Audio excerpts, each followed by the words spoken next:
கீதையில் 3வது சாப்டரில் 4வது ஸ்லோகம். ந கர்மணாமனாரம்பம் நைஷ்கர்மியம் புருஷோ ஸ்ருதே நச்ச சந்நியசனாதேவ சித்திம் சமதி கச்சதி. இப்போ இதுக்குள்ளே அர்த்தத்தை பார்க்கலாம். அர்ஜுனன்ட்ட சொல்லின்னு இருக்கார், கர்மயோகம் தான் உனக்கு ஈஸி. ஏன்னா பிறந்ததுலேருந்தே நம்ம கர்மயோகத்தெலாம் வளர்ந்துட்டுருக்கோம். திடீர்னு ஞானயோகம்லாம் கிடைக்காது. அனைவருக்கும் ஞானயோகம் ஈஸி இல்லை.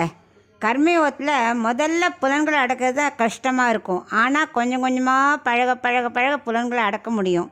யார் கர்மயோகத்தை ஆரம்பித்து செய்யாமல் ஞானயோகம் அடைகிறாளோ அவளுக்கு சித்திக்கும் நினச்சின்னு இருக்க. ஆனால் சித்திக்கவே சித்திக்காது. கர்மயோகம் பாதியில் விட்டாலும் ஞானயோகம் வராது. அதனால் ரொம்ப நாட்கள் கர்மயோகம் பண்ணி பண்ணி பண்ணி தான் நம்ம மனசை ஒரு ஸ்திரப்படுத்தினா தான் ஞானயோகமே கிடைக்கும். அது அவ்வளோ ஈஸி இல்லை. இப்போ ஒரு ஸ்கூலில் 12 வரைக்கும் இருக்குது.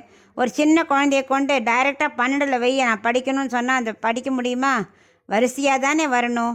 அந்த மாதிரி தான் முதல்ல படிப்படியாக கர்மயோகத்தை முதல்ல செய்யணும். அதை செஞ்சு செஞ்சு பலன் எடுக்காமல் மனப்பக்குவம் அடையணும். அது மெல்ல மெல்ல ஞானயோகத்துக்கு தானே கொண்டு போகும். அப்படி ஞானயோகம் இல்லாட்டாலும் பரவாயில்ல, நமக்கு ஆத்ம சாட்சாத்காரம் கிடைக்கும்.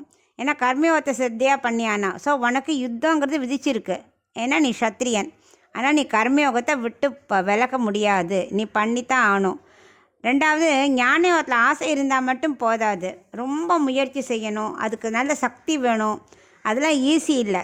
ஆனால் நமக்கு ஈஸியானது கர்மயோகம்தான். அதை விடாத பண்ணு. அது இல்லாமல் எந்த பொருளும் உனக்கு கிடைக்காது அப்படின்னு சொல்கிறார்.